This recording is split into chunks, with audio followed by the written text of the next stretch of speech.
really matters? That might be the most important question you can ask. So let's talk about it. Welcome to What Really Matters podcast, Everyday Spirituality with Karen Wyatt. Thanks for joining me here today for another episode. Today I'm talking about something that I am very much experiencing right now in the moment that I think might be affecting many of you as well, which is how to hold on to love in the midst of fear. And the reason for this is that as I record this, we are undergoing a very important election here in the U.S., and it feels as though a lot is hanging on this particular election, but honestly, regardless of the outcome of the election, we have a lot of problems going on in our country right now, and a lot of things that are up in the air and uncertain in the future. So no matter which side of the political divide, and unfortunately it is a divide, but no matter which side you're on, each one of us is probably feeling some trepidation about the aftermath of this election. Some people are predicting that there will be violence. And even beyond that, beyond the political issues, we know that climate change and the economy are big issues that we're trying to deal with, and also figuring out how we want to live in this country and how we want to just be together and be here side by side, be neighbors, and how we want to care for each other. I've spoken before about living with uncertainty in the past and also choosing love over fear. But right now, today, this feels very real and very much in our faces. This is the issue each one of us who's trying to live a more spiritual life has to grapple with right now. So, the reality is that there is fear all around us, and fear is a very good marketing tool. And in fact, I was looking online, there are workshops and webinars that teach people who want to sell things how to utilize fear in order to manipulate customers into buying. And the reason for this, I've talked about before, but our brains are far more attentive to negative emotions like fear, anger, guilt, shame, than they are to positive emotions. And this is from the primitive parts of our brain, and it's designed to protect us. That part of our brain is designed to recognize danger wherever it exists and to alert us to danger to help us survive. So that part of our brain is particularly sensitive to all sorts of negative emotions. In fact, some researchers suggest 10 times more sensitive to negativity than to positive messages. So we are wired to respond to negative emotions and negative images, particularly to fear. That's why it's universally used by people who want to sell things, including politicians.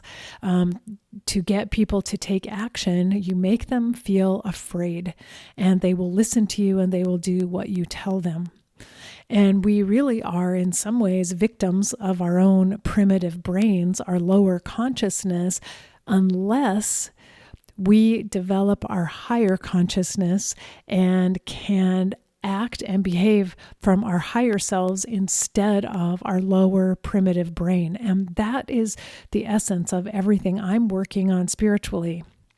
I'm learning how to strengthen and grow my higher self so that I can be directed and guided through my life by a higher part of my brain and my consciousness than this lower primitive brain and the ego.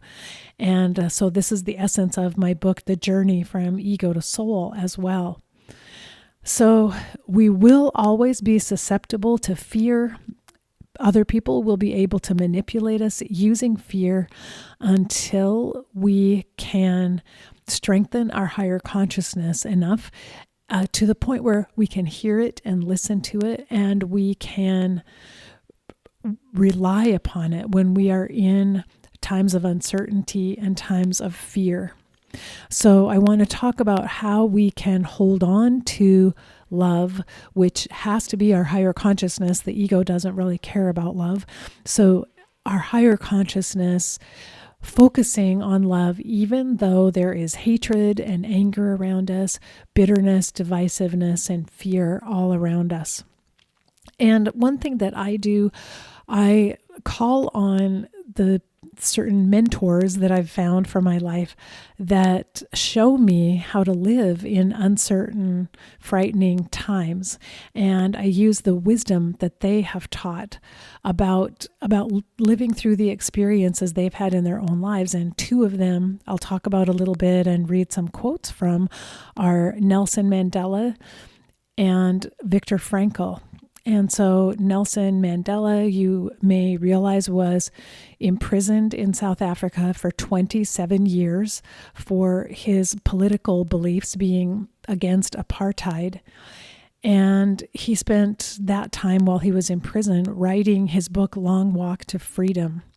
But Nelson Mandela has been such an amazing role model for me of how to go through literally torture and discomfort and pain and agony, and how to be in really one of the worst situations you can imagine, imprisoned by people who are your so-called enemies, only to 27 years later walk out the door to freedom and find the way to forgive the very people who kept him in prison all that time.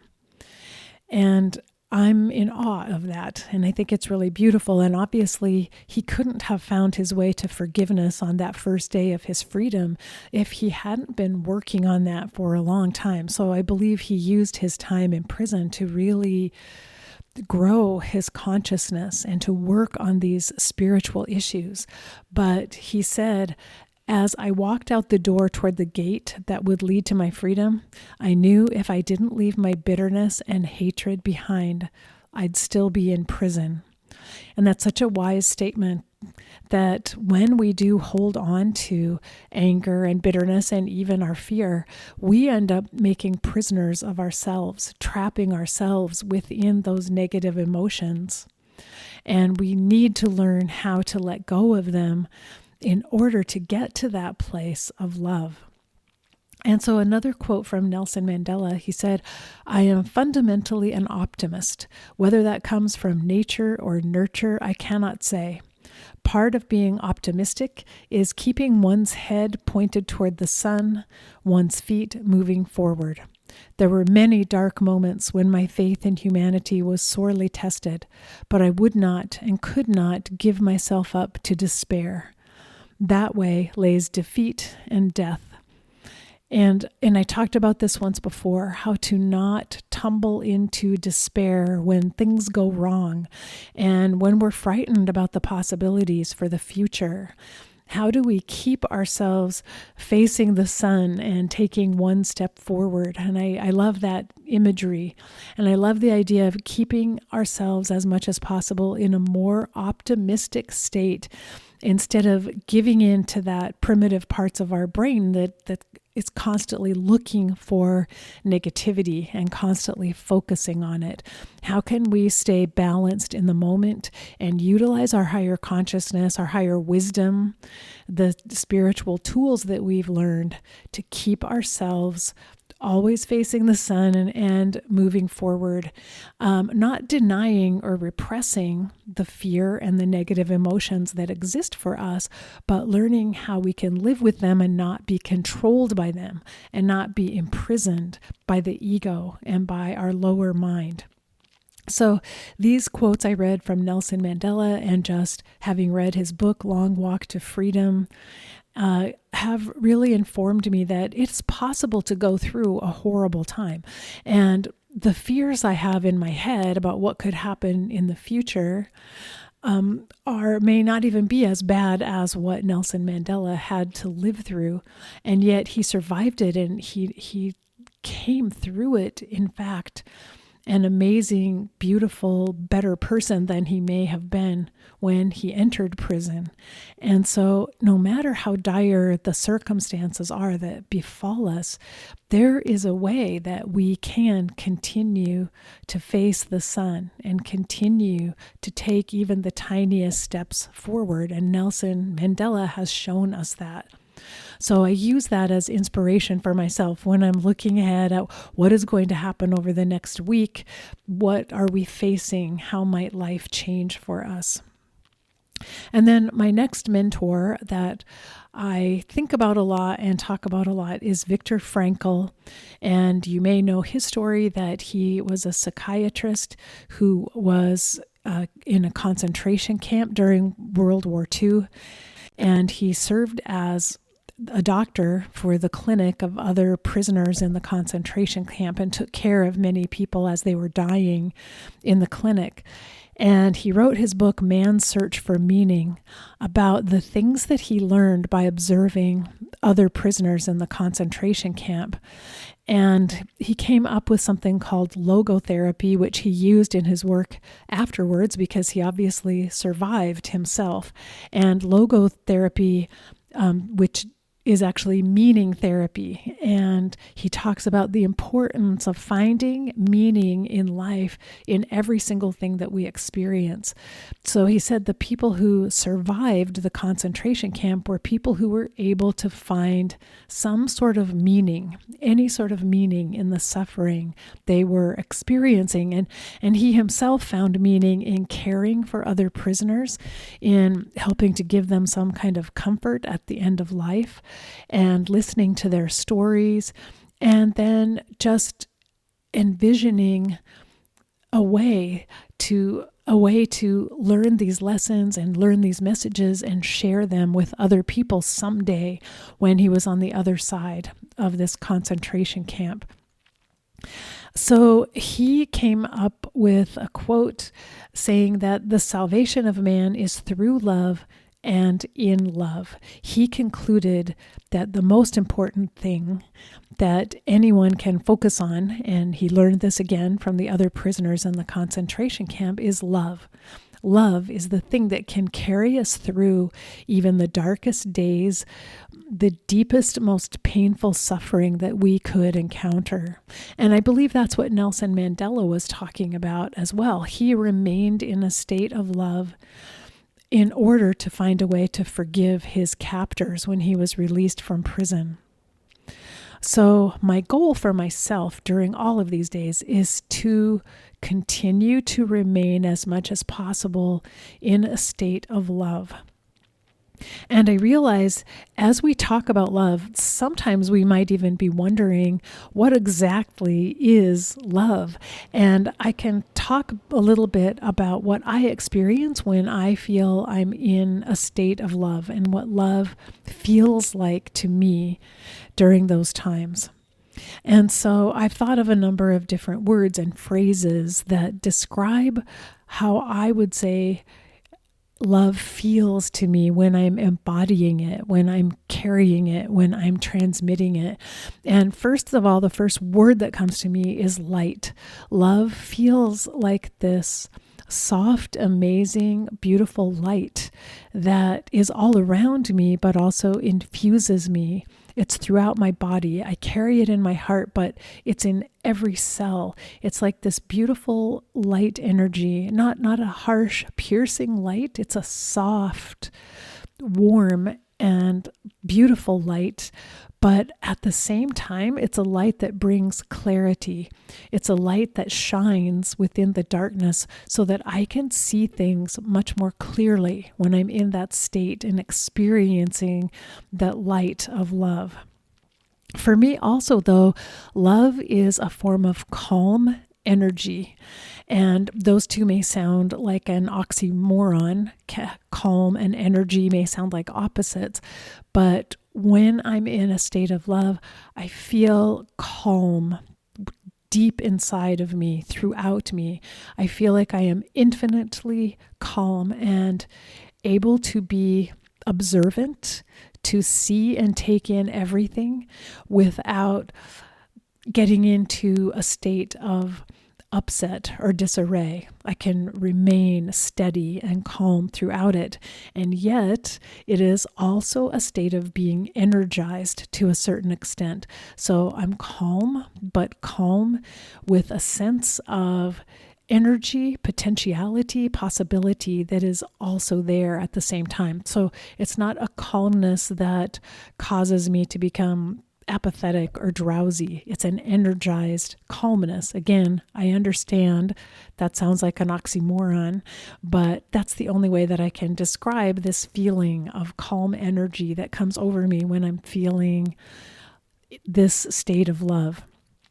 Also, a sense of focus, being able to, as I said before, see clearly, but to attune all of my attention and my energy into what matters the most and what's most important in the moment.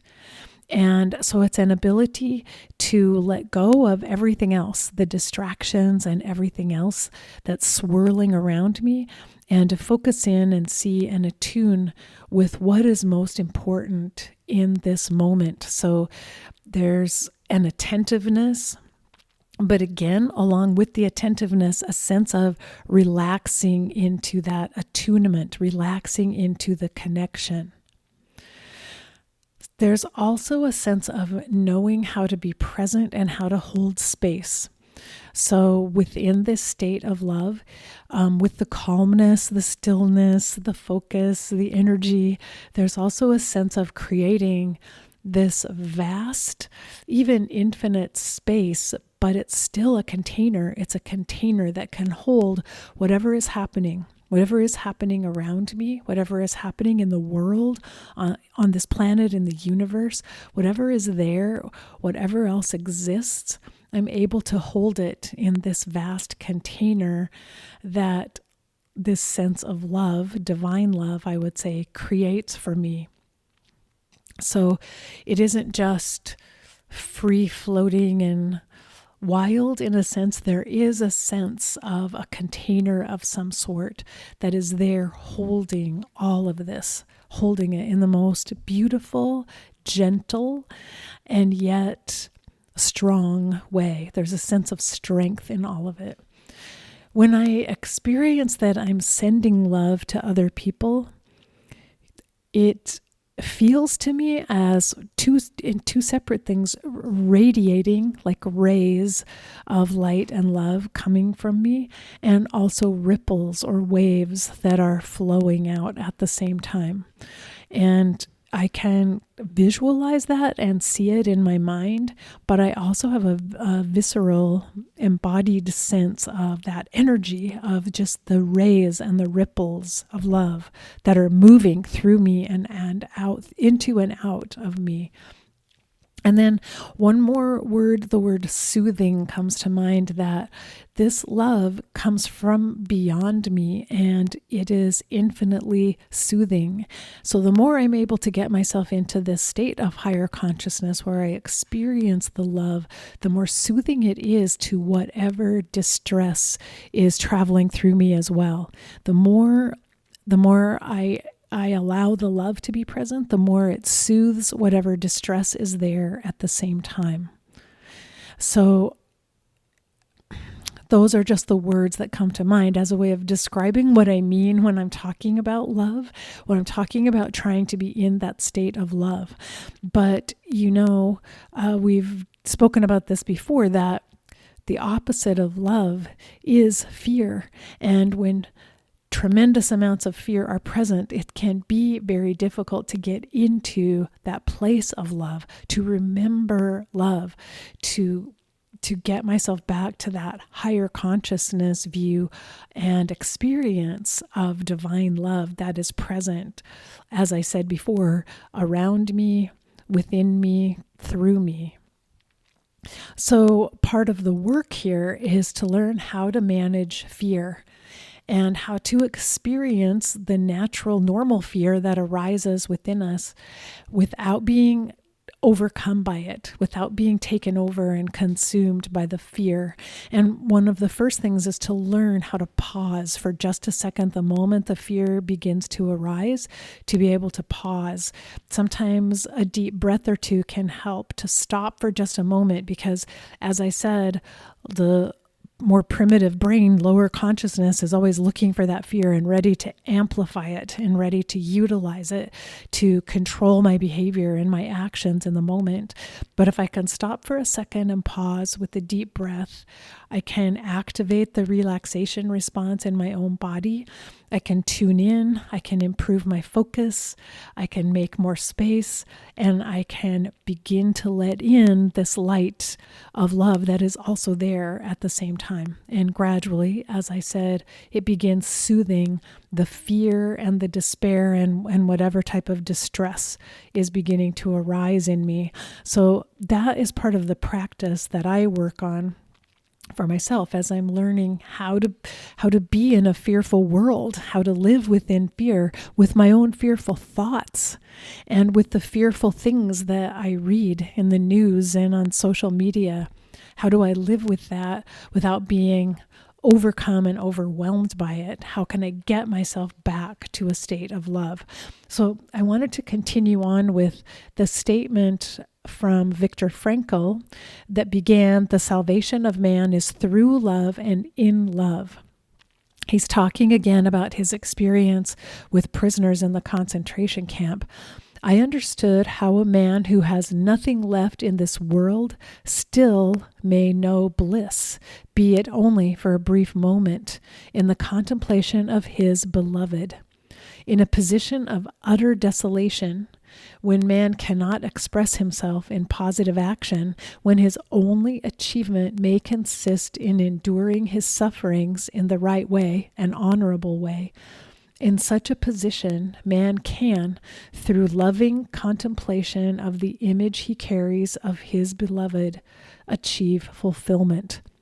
So what Viktor Frankl is saying here is that one of the ways we can get ourselves into this state of love is to focus on our own beloved. Who is it that we love so fully and deeply and thoroughly with our body, mind, and soul? Who is it that we love? And to focus on the image of that which we love to help us remember love, to help us get back into that state of love.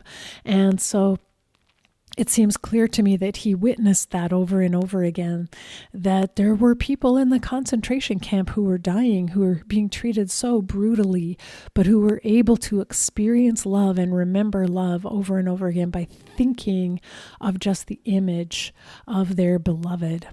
And I think that's a really beautiful way to remind us of a tool, a technique for getting back to love when fear begins to overtake us, remembering the image of our beloved. Now, our beloved may be a person, but for some of us, a beloved is a pet, or maybe it's a place. Maybe it's even a place in nature where we feel deeply connected. And so each of us has to know, what is my beloved? What is it that I love so deeply that can take me back to this higher place of being loved? So that is one of the exercises that we can work on for practicing getting ourselves out of the fear state and into a state of love. But next, another person whose teachings I rely on heavily and have over time is Rumi, the poet Rumi. And so I want to read to you what Rumi wrote about love. "Keep walking, though there's no place to get to. Don't try to see through the distances. That's not for human beings. Move within, but don't move the way fear makes you move. Today, like every other day, we wake up empty and frightened. Don't open the door to the study and begin reading. Take down a musical instrument. Let the beauty we love be what we do. There are hundreds of ways to kneel and kiss the ground." That's absolutely one of my favorite poems from Rumi. I love this idea. First of all, don't open the door to the study and begin reading right now. I think that's actually really important advice. We have to monitor carefully just how much news and information we take in during these days of uncertainty. And when there's a lot of frightening information out there, we have to titrate it somewhat and protect ourselves a little bit from the tsunami of negativity that could wash over us. But I love his image of take down a musical instrument, create beauty if you want to find your way to love, make music, make art, garden, bake bread, do something to create beauty in the world. And that's Rumi's idea for how to get into this state of love. And I think that's exquisite. I absolutely adore that. So focus on your beloved, make art, make beauty, create something in the world if you need to get out of fear and back into a place of love. And then I wanted to end with another quotation that I've been hearing about recently because I've been listening to a podcast that's looking at some of the writings of Julian of Norwich, who was a mystic from England, and some of her writings are really quite powerful. And so I wanted to end with this verse, and I think this is a reminder that we all need to have right now as we're trying to maintain our footing and not lose our way and fall into the pit of despair, but to keep ourselves focused on love, keep ourselves out of being controlled by fear. And Julian of Norwich, and she was cloistered by choice in a monastery where she lived in a tiny cell for most of her adult life that had two windows, one that faced the street and one that faced the altar of the cathedral so she could see Mass when it was performed. And Julian would sit at the window facing the street and answer questions of people who walked by and people who wanted to talk to her about life and spirituality. And she spent her time in that little window just talking to people and dispensing wisdom. But anyway, I'll end with a quote from Julian of Norwich. She wrote, "All shall be well, and all shall be well, and all manner of things shall be well. For there is a force of love moving through the universe that holds us fast and will never let us go."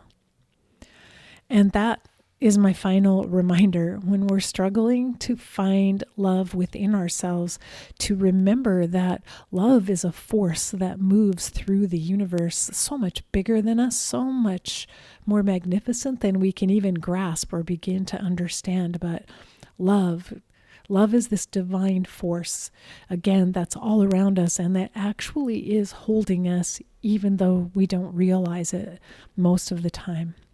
And so as we go through these days over, the next weeks or so, we're facing uncertainty, we're facing fear. We have no idea what lies ahead and how things are going to work out.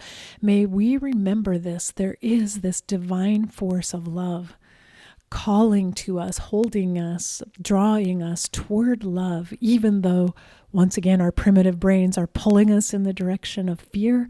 Remember this divine love always holding us, always soothing us, always urging us toward greater love in our lives. And all shall be well, and all shall be well, and all manner of things shall be well. Until we're together again next week, remember that we're here for love. So face your fear.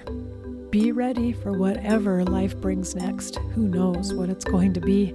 And love each and every moment of your very precious life. Bye-bye.